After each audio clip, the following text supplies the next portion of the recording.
Al-Fatihah.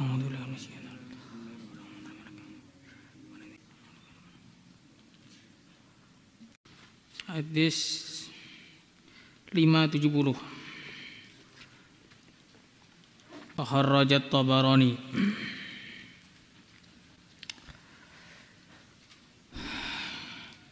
Bismillahirrahmanirrahim. Kharrajat Tabarani bi isnadin hasan an Sahl bin Sa'd radhiyallahu ta'ala anhu qala jaa Jibrilu ila Nabi sallallahu alaihi wasallam. Telah datang Jibril kepada Nabi sallallahu alaihi wasallam. Qala, maka Sayyidina Jibril mengatakan, ya Muhammad, wahai Muhammad, ish, hiduplah ma syi'ta, semau engkau. Innaka, maka sesungguhnya engkau mayyitun, akan mati. Wa'mal, dan beramallah, ma syi'ta, semau engkau. Innaka, karena sesungguhnya engkau majziyun, akan dibalas bihi, dengan amal tersebut. Wa ahbib, dan cintailah, man, siapa saja, syi'ta, yang engkau kehendaki. Fa innaka, maka sesungguhnya engkau mufarikuhu, akan berpisah dengan dia. Wa alam, dan ketahuilah, anna syarafal mu'mini, bahwasanya kemuliaannya orang mulia, orang mukmin, qiyamul laili, adalah salat pada malam hari. Wa izzuhu, dan kemenangannya, istighna'uhu, adalah rasa tidak butuhnya dia, anin nasi, dari semua manusia. Jadi ini hadis yang pendek sekali, tapi penuh dengan makna-makna yang luar biasa. Yang apabila kita bisa merenungi maknanya, meresapi hikmah-hikmah yang terkandung di dalamnya, kemudian mempraktekkannya dalam kehidupan kita, maka kita akan mendapatkan kesuksesan di dunia yang sementara dan di akhirat yang selama-lamanya. Maka hadis ini penting kita pelajari dan kita pahami. Yang pertama isinya, ish ma syi'ta fa innaka mayyitun. Hiduplah semau kamu, karena sesungguhnya kamu akan mati. Yang pertama dari ish fa innaka mayyitun, kita bisa memahami bahwa kita ini tidaklah akan kekal di dunia ini. Jangan pernah sekali-kali merasa dalam hati bahwa akan lama di dunia ini. Ini pikiran yang tidak ada kebenarannya sama sekali. Karena kita ini bukan manusia pertama yang tinggal di dunia. Sebelum kita telah banyak orang yang mampir di dunia, dan sekarang mereka telah meninggal dunia. Sebagaimana mereka meninggal dunia, kita pun juga akan menyusul mereka. Maka diajarkan oleh baginda Rasulullah sallallahu alaihi wasallam, ketika kita lewat kuburan, kita diutus, diperintah untuk membaca doa assalamualaikum dara qaumin mu'minin wa inna insyaallahu bikum lahikun. Ketika lihat orang-orang di kuburan, suruh mengucapkan salam sambil mengingatkan kepada diri kita sendiri, tunggu sebentar, sebentar lagi aku akan menyusul Tuhan. Kemudian yang kedua kalinya, semua manusia dalam hidup ini punya cita-cita yang beraneka ragam. Ada yang punya cita-cita punya kendaraan-kendaraan yang mewah. Ada yang punya cita-cita agar dia punya rumah yang megah. Ada yang punya cita-cita bagaimana punya jabatan yang wah. Tapi ketahuilah, semua cita-cita kamu itu, semua cita-cita tadi akan terputus dengan kematian kita.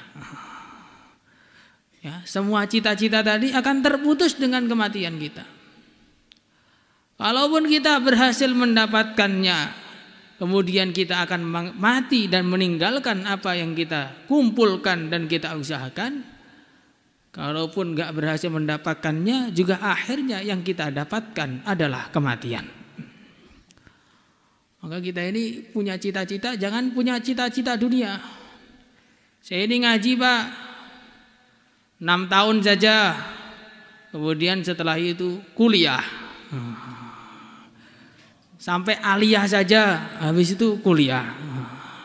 Biar dapat S1, S2, ya, biar dapat jenderal bintang 1, bintang 2, bintang 7 lebih pusing lagi. Maka kalau kita ini punya cita-cita dunia, ketahuilah, ada kalanya kita mendapatkannya, kemudian kita harus meninggalkannya dengan kematian kita. Ada kalanya kita tidak mendapatkannya, dan itu yang paling banyak di kalangan manusia, dan akhirnya dia menyesal selama-lamanya karena umurnya hanya habis untuk perkara yang sia-sia. Maka bagaimana caranya? Isma syi'ta, kalau kita tahu bahwa kita itu setelah hidup akan mati, maka kalau punya cita-cita, carilah cita-cita akhirat. Kalau punya cita-cita, carilah cita-cita akhirat. Karena orang itu kalau punya cita-cita akhirat, kesampaian, tidak kesampaian, dia akan mendapatkan keuntungan. Sampaian, tidak kesampaian, dia akan mendapatkan keuntungan. Orang punya cita-cita jadi hafidz Al-Quran, kalau dia berhasil diamalkan dalam kehidupan, maka orang tuanya akan diberi mahkota yang sinarnya terang benderang. Tapi kalaupun dia tidak jadi hafidz Al-Quran, usaha habis-habisan, ternyata memang tidak kesampaian, maka dia bukan rugi. Orang ini juga beruntung, karena nanti bangkitnya juga akan dibangkitkan bersama hafidz Al-Quran. Maka orang mondok di tahfidz itu nggak ada ruginya sama sekali. Mau jadi hafidz, nggak jadi hafidz, asal sungguh-sungguh beruntung. Tapi kalau nggak mau belajar Al-Quran ya rugi. Isma syi'ta wa innaka mayyitun. Karena kalau kita ini cita-citanya agama, kesampaian, kita beruntung. Tidak kesampaian juga tidak rugi, tetap beruntung. Raman hamma bihasanatin falam ya'malha falahu hasanah. Kama ja'at fir riwayah. Siapa yang ingin kebaikan belum sempat ngamalkan, dapat satu kebaikan. Tapi kalau cita-citanya dunia belum kesampaian, yang ada sakit semua. Isma syi'ta fa innaka mayyitun. Yang kedua, wa'mal ma syi'ta fa innaka majziyun bihi. Amallah semau kamu, fa innaka majziyun bihi, maka sesungguhnya engkau akan dibalas dengan amal itu. Kita boleh amal, yang amal baik boleh, amal buruk boleh, amal yang terbaik silahkan, amal yang terburuk juga silahkan. Tapi ingat bahwa setiap amalan akan ada balasan. Setiap amalan akan ada balasan. Amalan-amalan yang buruk akan mendapatkan balasan. Amalan-amalan yang buruk akan mendapatkan balasan. Faman ya'mal misqala dzarratin syarran yarah. Keburukan sebiji dzarrah pun akan dibalas. Pandangan-pandangan mata yang berkhianat akan dibalas. Tangan-tangan yang suka gosok sandal temannya akan dibalas. Rehal-rehal yang tidak jelas pemiliknya siapa akan dibalas. tiba-tiba pakai meja tahfidz akan dibalas. Semua akan ada balasannya. Yang buruk-buruk semua akan ada balasannya.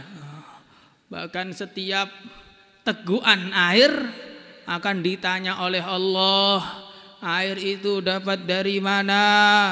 Kemudian kekuatan yang kamu dapat dari air itu digunakan untuk apa?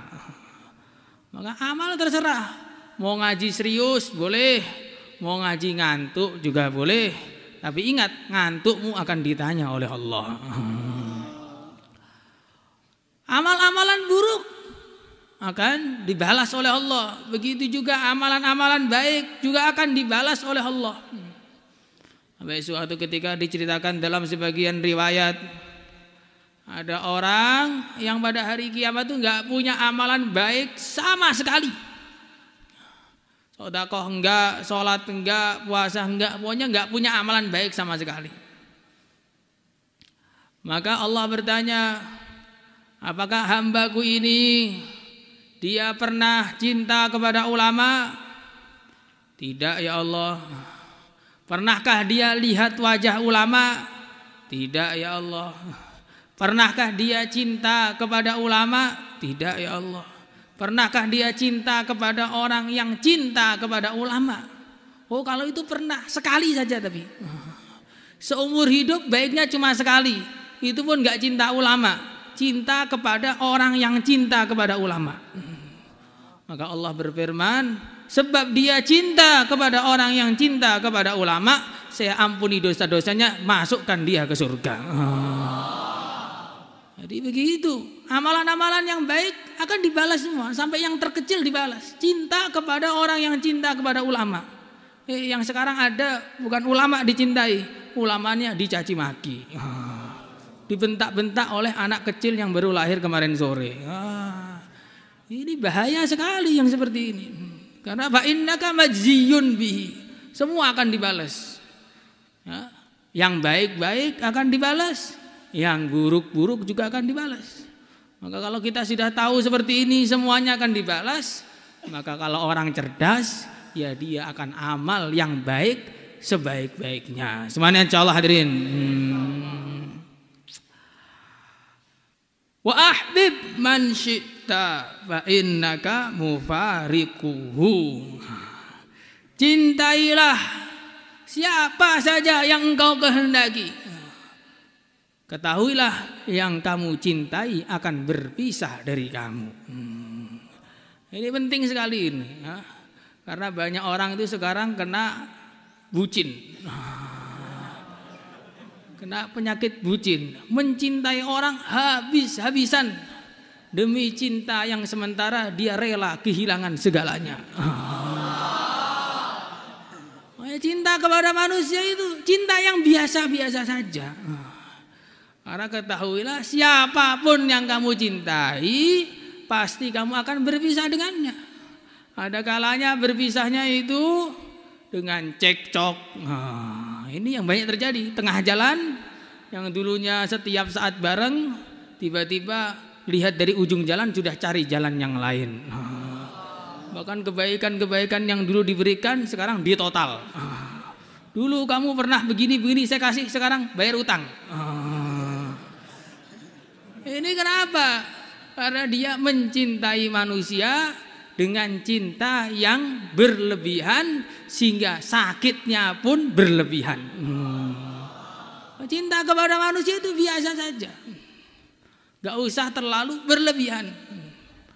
Dan nanti kalau berlebihan itu kalau sekali lepas, itu lepasnya juga sakitnya berlebihan. Gak ada orang tanya, saya ini berusaha meninggalkan dia, tapi dia selalu terbayang-bayang dalam hati saya. Lalu bagaimana cara menghilangkan bayangan yang menghantui itu? Maka jawabannya mudah. Manusia itu mahallul khata' wan nisyan. Manusia itu makhluk yang paling gampang lupa. Sebenarnya gampang saja melupakan dia, tapi masalahnya mau melupakan fotonya masih ada di dompet. Jam tangannya pemberian dia, bajunya kenang-kenangan waktu itu. Akhirnya nggak lupa jadinya.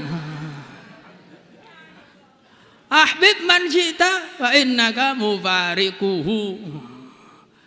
Ya, cintailah siapa saja yang kamu kehendaki, ketahuilah kamu akan berpisah dengannya. Kalau tidak berpisah gara-gara cekcok, maka akan berpisah dengan sebab kematian. Mesti itu. Makanya cinta itu sama manusia, cinta yang biasa saja. Karena kalau orang itu terlalu cinta, nantinya akhirnya terlalu benci. Sehingga tiba-tiba ketika sudah benci, semua keburukan masa lalu diumbar semua. Kamu begini, sampai dua-duanya akhlaknya tumpah, habis tidak tersisa. Bukan hanya berserak lagi nih, tumpah sudah habis. Kalau berserak masih bisa dikumpulkan, kalau tumpah habis, tak tersisa sama sekali. Ini namanya akhlak tumpah begitu. Maka kalau pengen cinta kita itu abadi, kaitkanlah cinta kita kepada yang maha abadi, yaitu Allah Subhanahu wa ta'ala. Cinta kepada Allah, cinta kepada utusannya Allah, cinta kepada orang-orang yang dekat kepada Allah. Ini cintanya akan abadi. Cinta di dunia, dan cinta itu akan bermanfaat ketika kita sampai di akhirat sana. Maka jangan cinta kepada yang tidak ada berkaitannya dengan maha abadi, yaitu Allah Subhanahu wa ta'ala. Semua niat. Wa'alam, ketahuilah anna syarafal mu'mini, bahwasanya kemuliaannya orang Islam qiyamul lail adalah dengan dia salat malam. Apa rahasianya? Orang Islam itu dikatakan mulianya, orang iman itu dikatakan mulianya ketika dia menghadap Allah pada malam hari, salat malam. Karena manusia itu secara umum mereka ingin punya hubungan khusus. Kalau dipanggil sama seorang raja, itu dipanggil dengan cara yang khusus, tidak bercampur dengan yang lainnya. Nah, orang iman itu tidak tertarik dengan raja di dunia. Orang iman itu tertariknya dengan pencipta para raja, yaitu Allah Subhanahu wa ta'ala. Maka orang iman itu kesenangannya melek malam, punya hubungan khusus dengan Allah Subhanahu wa ta'ala, berlezat-lezat dengan hubungannya dengan Allah Subhanahu wa ta'ala. Maka dikatakan wa du'ina fa ajabna wa awadilna niyamu. Ketika kami dipanggil, orang-orang soleh langsung bangkit untuk memenuhi panggilan Allah Subhanahu wa ta'ala. Salat malam. Orang-orang rendahan tidur saja. Tengah-tengah istighosah pun juga tidur. Sambil bawa bantal di serambi masjid. Yang di saya masjid tidur, wajar di belakang. Yang paling depan pun kadang-kadang suka tidur. Yang depan-depan loh. Ya, kalau sore sih nggak tidur. Ya, kalau sudah subuh itu seakan-akan tim taskil, tapi tim tidur. Jadi kemuliaan seseorang yang iman adalah qiyamul lail, karena dia bisa menghadap kepada Allah secara khusus. Wastu'izzuhu istighna'uhu 'anil nas. Kemenangan dia adalah ketika dia tidak butuh kepada manusia. Siapa yang sudah nggak butuh kepada manusia, ya jadi mulia. Kalau masih butuh kepada yang lainnya, berarti nggak mulia. Maka carilah kemuliaan dengan melek malam untuk bertahajud, ya, menghadap kepada Allah, dan carilah kemenangan dengan tidak butuh kepada semua orang. Semua niat. Maulaya salli wa sallim daiman abada